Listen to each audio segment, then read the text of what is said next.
కంటే కూడా నీ ప్రవర్తన ముఖ్యమని చెప్పండి. One more time. బోధ కంటే నీ ప్రవర్తన ముఖ్యం. చివరిగా బోధ కంటే నీ ప్రవర్తన ముఖ్యం. కొంతమంది అడుగుతారు వాక్యం అయిన తర్వాత, కొంతమంది సేవకులు ఈరోజు ఎక్కడ తీశారు కదా వాక్యం, ఏం చేశారంట? అలాంటి పాటలు ఉన్నారు. నువ్వు ఎరగదీసావో లేదో నీ ప్రవర్తన విషయంలో ఇంట్లో జవాబు రావాలి. వాక్యం కంటే బోధ కంటే పాస్టర్ గారు మన పిల్లలు, మన కుటుంబం, మన ప్రవర్తన చూస్తారు, మన సంఘ విశ్వాసులు చూస్తారు, మన సంఘ పెద్దలు చూస్తారు. కాబట్టి నీ బోధ కంటే నీ బ్రతుకు ముఖ్యం. మార్టిన్ బిషప్ కన్యాపాల్ గారు ఎప్పుడు చెప్తాడు, ఏమని చెప్తాడు అంటే, ఒక పాస్టర్ గారి ప్రసంగం కంటే పాస్టర్ గారి యొక్క బోధ కంటే కూడా పాస్టర్ గారి ప్రజలు చదువుతారు అంటాడు. 86 సంవత్సరానికి ఇప్పుడు బతికే ఉన్నాడు. శామ్, నువ్వు ఎన్ని థియాలజికల్ డిగ్రీలు పొందుకున్నా నీ క్యారెక్టర్ బాగాలేదనుకో, నీ ప్రవర్తన బాగాలేదనుకో, ఖచ్చితంగా పరలోకాన్ని పోగొట్టుకుంటావు. ఈ భూమి మీద 70-80 సంవత్సరాల ఈ జీవితంలో ప్రసంగాలు ఎలాగున్నాయని ప్రజల్ని అడగటం కాదు, ఇతరులు అడగటం కాదు, నా ప్రవర్తన ఎలాగుంది అని ఇతరులు అడుగుదాకా. అని చెప్పండి. ఏనాడైనా ఈ రోజు చెప్పిన సందేశం ఎలా ఉందని అడుగుతున్నావు కానీ, బ్రదర్ నాలో ఇంకా నా ప్రవర్తనలో ఏమైనా నీకు అభ్యంతరమైన ఏదైనా ఉందని ఎప్పుడైనా అడిగామా? అడిగితే ధన్యుడు. మన ప్రసంగాలు ఎంత లోతులో ఉన్నాయని జనాలు అడుగుతాం కానీ, నాలో ఏమైనా లోపం నీకు కనబడిందని ఎప్పుడైనా అడిగామా? నాలో ఏమైనా అవిధేయత నీకు కనబడిందని ఎప్పుడైనా అడిగామా? పౌలంతటి గొప్ప దైవజనుడు అంటాడు కొరింథీ సంఘానికి పత్రిక రాస్తూ, అవమానకరమైన రహస్య కార్యములను మేము విసర్జించాము అంటున్నాడు. యాక్చువల్గా ఈ స్టేట్మెంట్ ఇవ్వాల్సిన పని లేదు. సేవకుడికి మధ్య ఒకరి లోపాలు ఒకరు చెప్పుకోవచ్చేమో కానీ, ఒక దైవజనుడు 14 పత్రికలు రాశాడు. బతికుండగానే 3వ ఆకాశం అని పిలువబడిన పరలోకానికి వెళ్ళొచ్చాడు. అద్భుతమైనటువంటి కృపావరాలు కలిగి ఉన్నాడు. ఆయన చేతి ఖర్చులు తగిలితేనే రోగగ్రస్తులు బాగుపడ్డారు, దయ్యాలు వెలువెల్లాడిపోయాయి. అలాంటి దైవజనుడు కొరింథీ సంఘానికి పత్రిక రాస్తూ అంటాడు, అవమానకరమైన రహస్య కార్యములను విసర్జించి ఉన్నాము అంటున్నాడు. యాక్చువల్గా సంఘానికి చెప్పుకోవాల్సిన పని లేదు, కానీ చెప్పుకుంటున్నాడు. ఈరోజు మన సంగతి ఏంటి? మన డిగ్రీల గురించి చెప్పుకుంటాం, మన వైద్యుల గురించి చెప్పుకుంటాం, మన మినిస్టర్స్ గురించి చెప్పుకుంటాం, మన బలహీనత గురించి చెప్పుకుంటున్నామా? ఈరోజు ప్రభు మనతో మాట్లాడుతున్న మాట,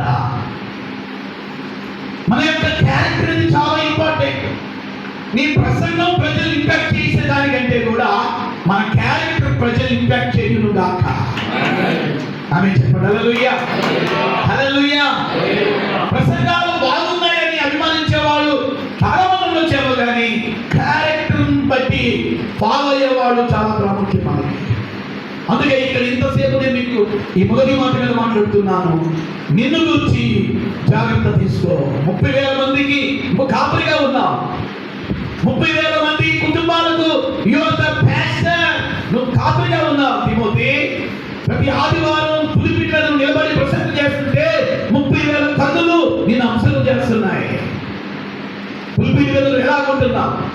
పులిపిటి మీద నుంచి ఏ మాట మాట్లాడుతున్నావు? కొంతమంది దైవ సేవకులు పులిపిటి ఎక్కారంటే వాళ్ళకి ఏ పెద్దది మాట్లాడేస్తారండి.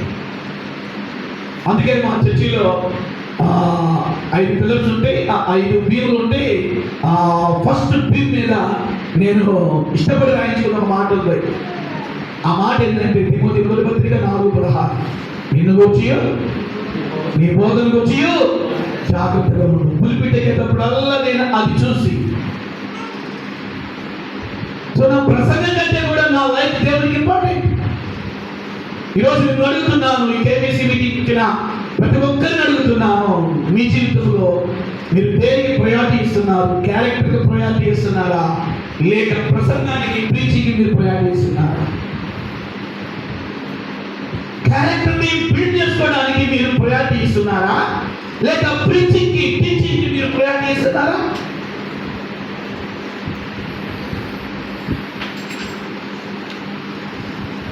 Including my self also.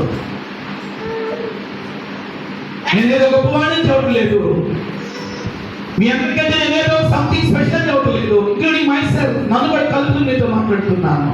మనము క్యారెక్టర్ని బిల్డ్ చేసుకోవడానికి ఇంపార్టెన్స్ ఇస్తున్నామా, లేక వాక్యాన్ని బోధించడానికి మనం ఇంపార్టెన్స్ ఇస్తున్నామా? చెప్పండి.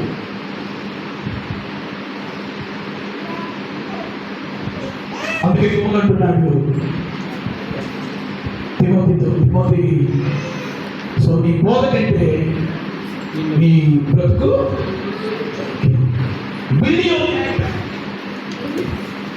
నీ యొక్క ప్రవర్తనని కట్టుకో.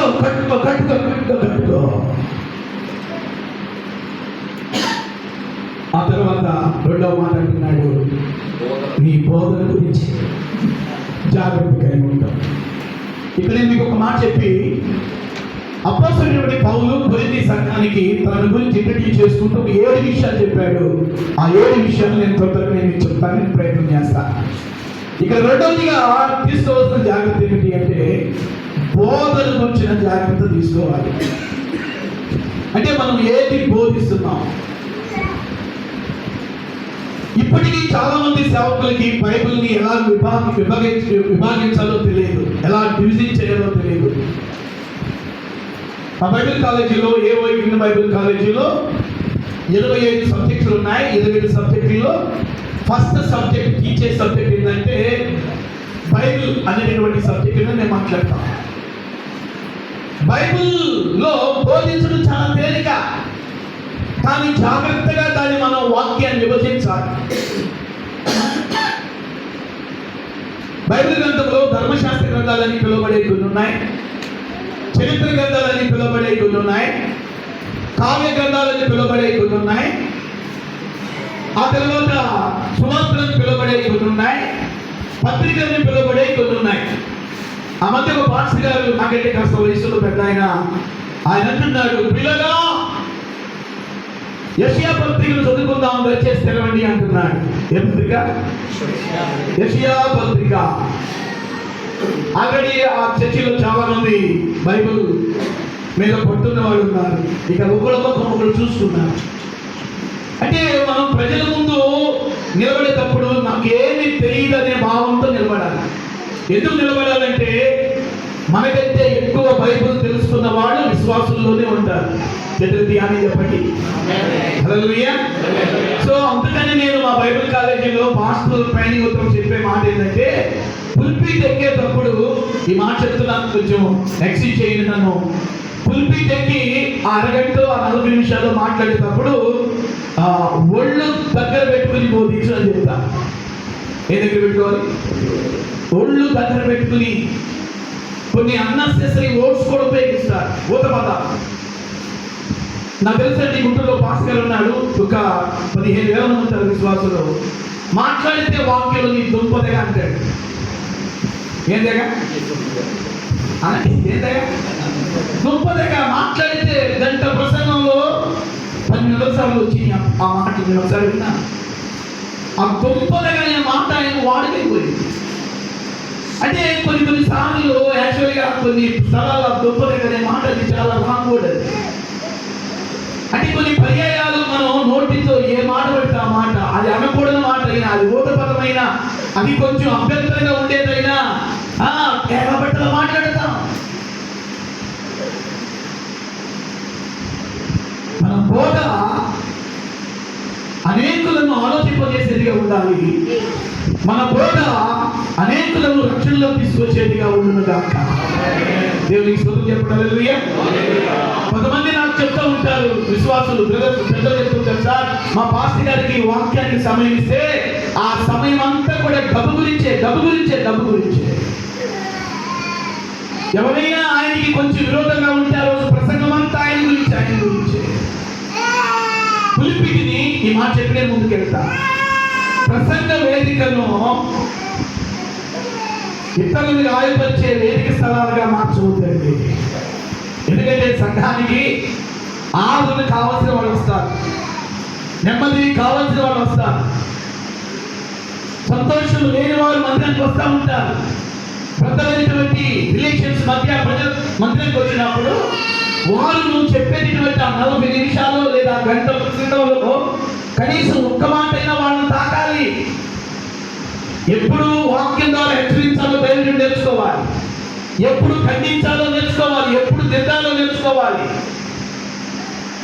ఎప్పుడు వాక్యం ద్వారా హెచ్చరించాలో దైవ సేవకుడు నేర్చుకోవాలి. ఇవన్నీ కూడా పరిశుద్ధాత్మని పాద సన్నిధిలో నేర్చుకోవాలి. మనం ప్రతిరోజు మనం ప్రసంగ వేదికకి, ప్రతి ఆదివారం మనం ప్రసంగ వేదికకి వాళ్ళని విమర్శించడం, వాళ్ళని గాయపరిచే మాటలంటాం, వాళ్ళని వేలెత్తి చూపే మాటలు అంటే ఖచ్చితంగా వాడు దేవునికి సంఘానికి నీకు దూరం అవడానికి అవకాశం ఉంటుంది. హెచ్చరించాలి, ఖండించాలి, గద్దించాలి, తప్పుదిద్దాలి, అన్నీ కూడా ప్రేమతోనే చేయాలి. చేతులెత్తి ఆమేన్ చెప్పండి. హల్లెలూయా. కనుక పౌలు భక్తుడు తిమోతికి చెప్తూ ఉంటున్నాడు 2 జాగ్రత్తలు. ఒకటి నిన్ను గురించిన జాగ్రత్త, రెండవదిగా నీ బోధన గురించిన జాగ్రత్త. అలా కలిగి ఉన్నప్పుడు ఈ 2 జాగ్రత్తలు తీసుకున్నప్పుడు అంట పౌలు అంటున్నాడు, ఈ 2 పనులు లేదా ఈ 2 జాగ్రత్తలు తీసుకుంటే అప్పుడు నిన్నును నీ బోధ విలువ నువ్వేం చేయగలుగుతా? దేవునికి స్తోత్రం చెప్పండి. హల్లెలూయా. సంఘాన్ని మనం కాపాడాలి అంటే మొదట మనం కాపాడుకోవాలి. మొదట మనం జాగ్రత్త పడితే సంఘాన్ని కూడా జాగ్రత్త పరచగలుగుతాము. స్తోత్రం చెప్పండి. హల్లెలూయా. సో పౌలు భక్తుడు జీవితంలో ఈ 2 జాగ్రత్తలు ఉన్నట్లుగా కొరింథీ మొదటి పత్రిక 2వ అధ్యాయంలో మనం చూడగలుగుతాం. ఒకసారి మీ గ్రంథాలు తెరవండి. అపోస్తలుడైనటువంటి పౌలు కొరింథీయులకు రాసినటువంటి 2వ పత్రిక, సెకండ్ కొరింథియన్స్ చాప్టర్ 2. ఒకసారి 2వ కొరింథీ పత్రిక 2వ అధ్యాయం తెలిసి పెట్టండి. ఈ 2 జాగ్రత్తలు పౌలులో ఉన్నట్లుగా మనకి ఈ 2వ అధ్యాయం 1 నుండి ఎన్ని వచనాలండి? 17 వచనాల్లో మనకు అర్థమైంది. ఒకసారి మీరు మొదటి నుంచి చివరి వరకు మనకి టైం అయిపోయింది, కానీ ఒక ముఖ్యమైనటువంటి ఒక 5 వచనాలు అందరం కలిసి చదువుకుందాం. నిన్ను గురించిన జాగ్రత్త, నీ బోధన గురించిన జాగ్రత్త అనే దాంట్లో ఈ వాక్యము పౌలు జీవితంలో ఎంత సూట్ అయిందో తను చెప్పినటువంటి ఈ మాటలు మనకు కనబడతాయి. ఎక్కడి నుండి మనం చదువుకుందామంటే కొరింథీ పత్రిక అధ్యాయము 14 నుండి 17 వరకు కలిపి చదువుకుందాం అందరూ. మా ద్వారా ప్రతి స్థలమందును క్రీస్తును గురించిన జ్ఞానము యొక్క సువాసన కనపరచు ఆయన యందు మమ్మను ఎల్లప్పుడూ జీవోత్సవముతో ఊరేగిస్తున్న దేవునికి స్తోత్రము. రక్షింపబడి వారి పట్లను, నశించు వారి పట్లను మేము దేవునికి క్రీస్తు సువాసనయున్న, నశించు వారికి మరణార్థమైన మరణపు వాసనగాను, రక్షింపబడి వారికి జీవార్థమైన జీవపు వాసనగాను ఉన్నాము. అవునా, ఈ సంగతులకు చాలిన వాడేవాడు? మేము దేవుని వాక్యమును కలిపి చెరిపెడు అనేకుల వలె ఉండగా నిష్కాపాఠ్యము గలవారు, దేవుని వలన నియమింపబడిన వారు నయుడి క్రీస్తునందు దేవుని ఎదుట బోధించున్నాము. ఈ మాట గట్టిగా చెప్పండి. క్రీస్తునందు దేవుని ఎదుట బోధించుచున్నాము. అపోజిట్ పౌలు తను రాసినటువంటి 14 పత్రికల్లో కొరింథీ పత్రిక ఇదొక పత్రిక. పౌలు తన యొక్క 2వ మిషనరీ యాత్రలో కొరింథీ పట్టణాన్ని విజిట్ చేశాడు. క్రీస్తు శకం 54 నుండి 56 మధ్యలో ఈ కొరింథీ పట్టణాన్ని విజిట్ చేశాడు. తన 3 మిషనరీ యాత్రలో 2వ మిషనరీ యాత్రలో ఆయన విజిట్ చేశాడు. ఆయన 18 నెలలు కొరింథీలో ఉన్నాడు. చెప్పాలి, ఎన్ని నెలలు కొరింథీలో ఉన్నాడండి? 18 నెలలు, అంటే సంవత్సరం 6 నెలలు. నా ప్రియమైనటువంటి దేవుని జనాంగమా, మీరు ఆలోచించండి. పౌలు యొక్క దర్శనము ఏమిటి అంటే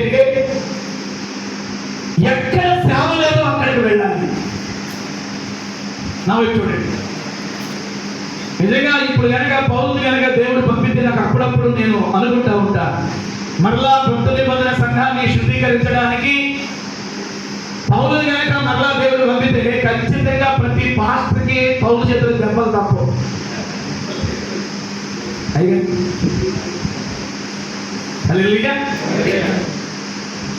ఖచ్చితంగా. అంటే ఆనాడు అంటాడు పౌలు, వ్యక్తముతో నేను మీ యొక్కకు రావాలినా అంటాడు.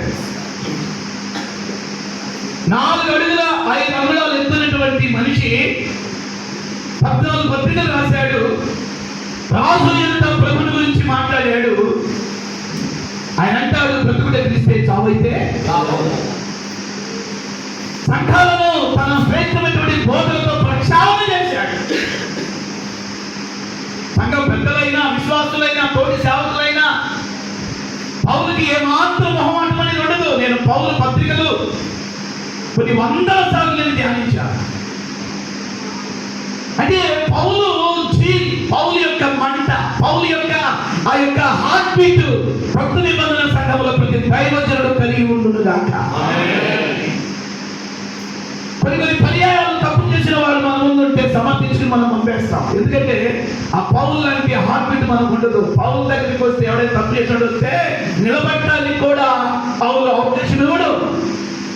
మన బాధ ఏంటి? తప్పు చేసిన వాడు మన దగ్గరికి వస్తే వాడిచ్చే తగ్గేమిటి అయిపోయింది. ఎక్కడ ఆగిపోయిందో పోనీలో వాడి కర్మ వాళ్ళే అనుభవిస్తారులే. వాడు బాగా వాడే ఆలోచిస్తాడు, దేవుడే వాడికి లెక్క తీరుస్తాడు. మన ఇలా డైలాగ్ కొడతా ఉంటాం. సాగుతున్నటువంటి మనం ఒక విశ్వాసులు తప్పు చేసినప్పుడు వాళ్ళని సమర్థించకూడదు. వాళ్ళని ఖచ్చితంగా మనం హెచ్చరించాలి, గద్దించాలి, సరిదిద్దాలి. వాళ్ళ తప్పులను కనుక మనం సమర్థిస్తే వాళ్ళ తప్పుల్లో నువ్వు కూడా పాలిభాగస్తుడు అవుతావు. 14 పత్రికలు రాశాడు. కొరింథీ పట్టణాన్ని విజిట్ చేశాడు. తన 2వ మిషనరీ యాత్రలో క్రీస్తు శకం 54-55 మధ్యలో విజిట్ చేశాడు. 18 నెలలు అక్కడ ఉన్నాడు. అద్భుతమైనటువంటి సంఘాన్ని స్థాపించాడు. ఆ సంఘానికి పత్రికలు వస్తూ 2వ అధ్యాయంలో ఒక 8 విషయాల్లో అసలు తను ఏమై ఉన్నాడో ఆ సంఘానికి మరలా సాక్షి ఇస్తున్నాడు. ఒక 8 దాన్ని ఎలా చెప్పవచ్చు అంటే 8 విధాలుగా కొరింథీ సంఘానికి తాను ఏమై ఉన్నాడు అనే దాని గురించి సాక్ష్యం ఇస్తున్నాడు. ఇక్కడ నేను మీకు ఒక మాట చెప్తాను. సేవకులు అనేటువంటి మనం ఏమిటో సంఘము ఖచ్చితంగా తెలుసుకోవాలి. మా పాస్టర్ ఏంటో మాకు తెలుసు, మా పాస్టర్ ఏంటో మాకు తెలుసు, మా పాస్టర్ యొక్క పిల్లలు ఏంటో మాకు తెలుసు. We know very well my pastor. We know my pastor ma very well. We know వాళ్ళ పిల్లలు కూడా మనకు బాగా. ఇలాంటి సాక్ష్యాన్ని మన కుటుంబాల గురించి మన సంఘము ఇవ్వగలగాలి. ఆ స్థితిలో మనం ఉండగలుగుతున్నాం అనేది ప్రశ్నించుకోవాలి. మన విశ్వాసులు మన గురించి ఏం సాక్షి చెప్తున్నారు? మన పాస్టర్ గురించి మన విశ్వాసులు ఏమని చెప్తున్నారు? మన పిల్లల గురించి ఏమని చెప్తున్నారు సాక్ష్యం? 8 విషయాలు కొంత నేను చెప్తాను. మొదటిగా అపోస్తలుడైనటువంటి పౌలు కొరింథీ సంఘానికి పత్రిక రాస్తూ 2వ పత్రిక 2వ పత్రిక 2వ అధ్యాయంలో 4వ వచనాన్ని చదువుకుందాం. మీకు దుఃఖము కలగవలనని కాదు, కానీ మీ ఎడల నాకు కలిగి ఉన్న అత్యధికమైన ప్రేమను మీరు తెలుసుకోవాలని నిండు శ్రమతోనూ మనోవేదనతోనూ ఎంతో కన్నీరు విడుచు మీకు రాసితిని.